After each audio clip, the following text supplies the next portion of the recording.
Hey, it's your host, Ileana, and welcome to today's episode of your Vibe Tribe podcast. I am so excited to have you here today. Before we dive into the heart of today's conversation, I just want to take a moment to express my gratitude for anyone that listens and supports my podcast. Your energy and support is truly what makes your Vibe Tribe so special. Now, if you're enjoying the content, there is one easy way that you can support the show. It would mean the world if you share our show with your family, friends, and on your social media. It's super easy. Just hit that share button on your favorite podcast platform. Or take a screenshot and share it on your TikTok and IG stories. And don't forget to tag us at Your Vibe Tribe Podcast so we can personally thank and connect with you. And for those of you who haven't already, make sure to hit that follow or subscribe button so you're the first to know when a new episode drops. Your Vibe Tribe Podcast is growing, and it's all thanks to your support. So let's keep this momentum going. Share, follow, and let's make Your Vibe Tribe Podcast the #1 women's mindset podcast in the world. Today's episode is all about the power of perception and how you can change your perception to change your life. All right, so first of all, what is perception? Two people can experience the exact same events and they will have two completely different outlooks on what happened.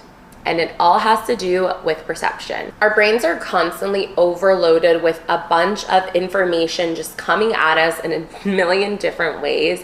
And so a way that our brains can manage what's going on, our brain picks out the most important things that we deem meaningful. This then leads to a subjective understanding of the way that we view the world or what happens to us. So when you think about perception is like the lens in which you view the world. And the way that you view the world can drastically affect your relationship, your career, your self-esteem, how you view yourself. It can impact a lot of different aspects of your life. And ultimately, your perception affects how you view yourself, but also how you view others. And our perception truly creates the world and the reality that we live in. So if you have positive perceptions, you then view the world in a more positive and uplifting life. It can lead to a sense of fulfillment and also happiness. And then on the other side of the coin, if you have a negative perception of everything around you and the things that happen to you in life, it will then trickle in to other aspects of your life, giving you a negative outlook or perception or view of your life.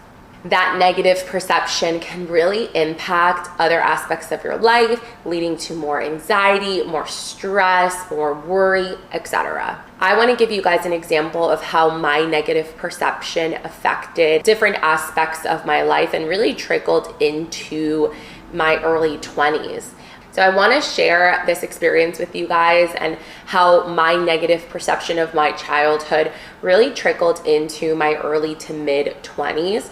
I had to do a lot of reflection to really decide and realize that those negative perceptions were just that. They were just perceptions. And I had to kind of rewire my brain to look at those events and realize that those were circumstances that I was put in. The events that happened to me, but it was really my perception, my outlook on those events that were the determining factor of that experience. When I was growing up, I was the only daughter of a single mom. My mom was an immigrant to this country, as was I, so we were both illegal for a large part of our life.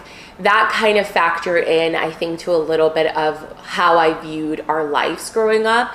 I always had a meal, I always had clothes, I always had shoes, going to school. The moments that really stood out to me was when we were going to buy school supplies for the new school year, and I would get really excited and I wanted to get all like cool and wonderful pens and like the expensive Hello Kitty notebooks. And I just remember my mom always telling me like, no, we can't afford that. It's too expensive. And then I remember I had one specific event that stood out to me. I went to school, I think this was like elementary school, and I remember I always had one pair of shoes for the entire year. I had friends that were always getting new shoes, and then when they would, come to school, they'd be like, oh, I got this shoes and these shoes, my mom just bought me this, my parents bought me this.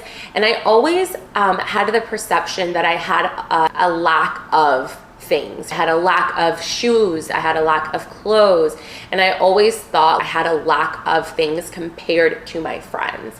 And so I kind of put it into my head. I perceived that we had a lack of resources, we had a lack of money compared to everyone else around me. And mind you, I did live in a pretty low income area, but I always put it in my head that I had a lack of. And so for a long time, I always saw my mom as working so hard just to make ends meet.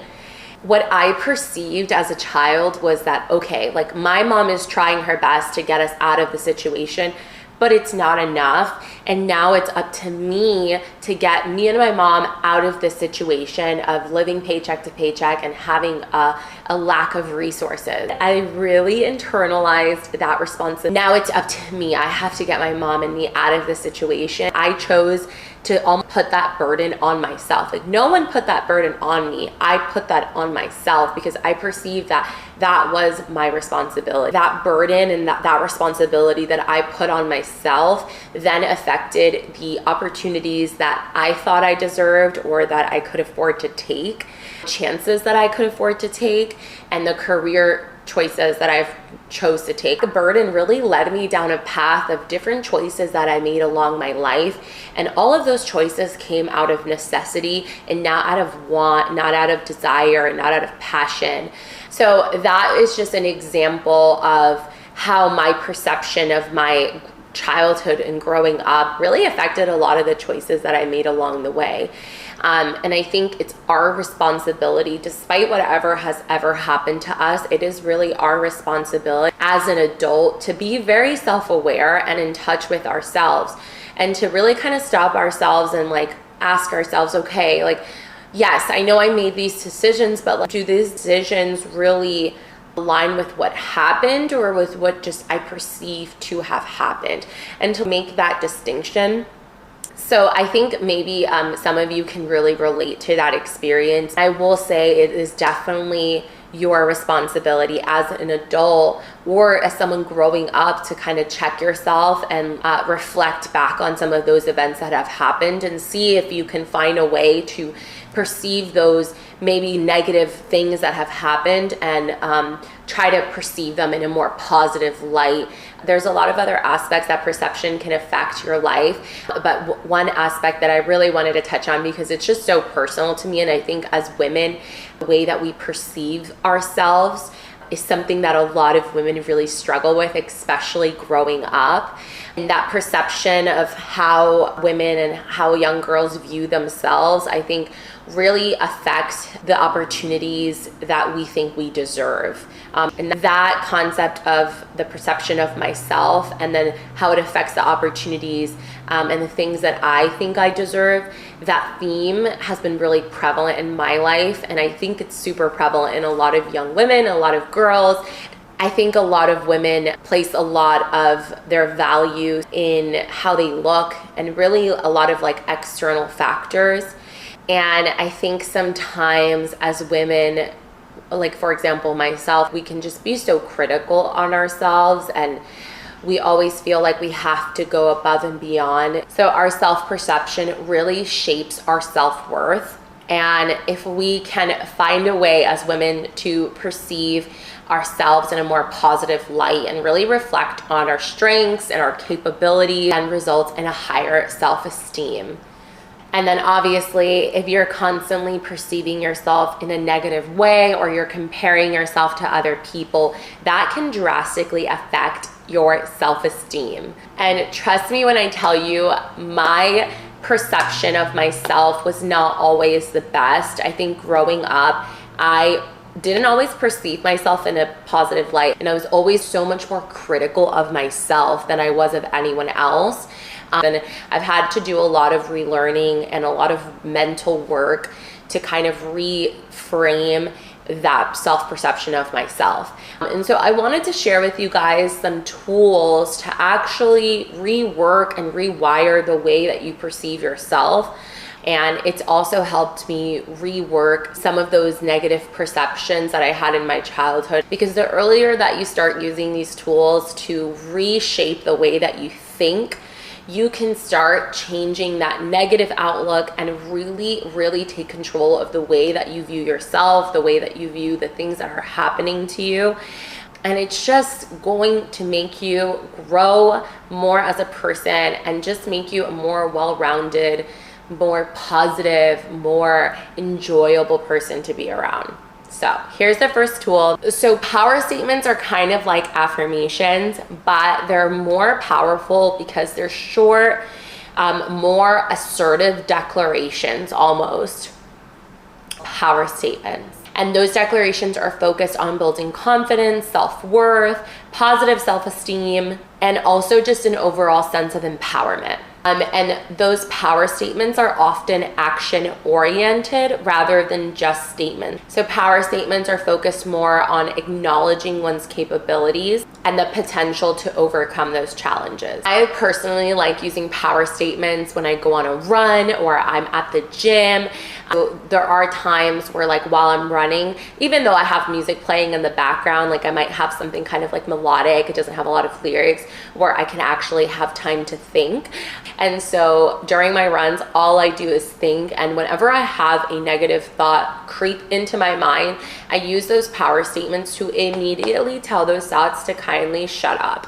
I find that when I say these power statements in moments of like extra or like high energy, like maybe if you want to scream those power statements out, they give it a lot more power and meaning and just like oomph behind what you're saying. I would definitely, like, on the way back from work or after work, to start saying those power statements, and it could be anything. One example is, I think sometimes for me, I tend to doubt my abilities sometimes. Like I get really in my head. Again, I'm so self-critical of myself that sometimes I don't think I'm at the level that I want to be before I do something. And so my power statements are usually focused on my abilities. And so one example of a power statement is, I trust my abilities. I believe in my capacity to achieve my goals. And those power statements really give you that energy and just like reaffirming belief that you can do anything you want to do, and that positive push that you need to get through that hump or those self-limiting beliefs.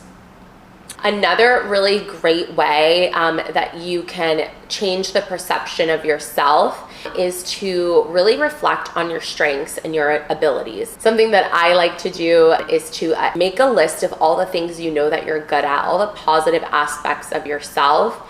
Like reflect, like really sit down and reflect and think about it.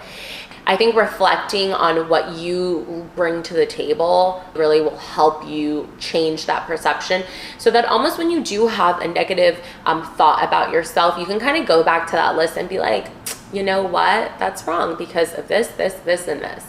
So that has really, really helped me personally. And I think it could help a lot of you who are listening. And it's a process. It's a daily effort to reframe and rewire the way that your brain thinks. I have slip-ups, but having these tools at your disposal is really going to help you and just like make your life a lot easier, because when you do slip up, you know, you have your tools to get you right back on track. Just to recap this episode, the way that you perceive the world creates your reality. And what I want you to realize is that you are in control of how you perceive the world.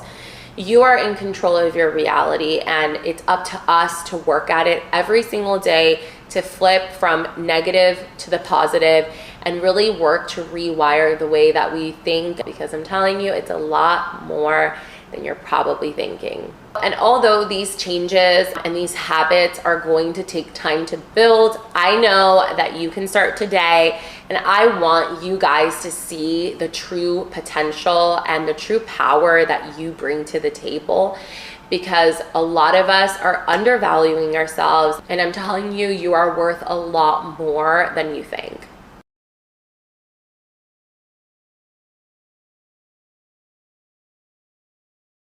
That's it for today's episode of Your Vibe Tribe. And if you do anything in life, do it with passion, love, and conviction. And I will see you guys next time.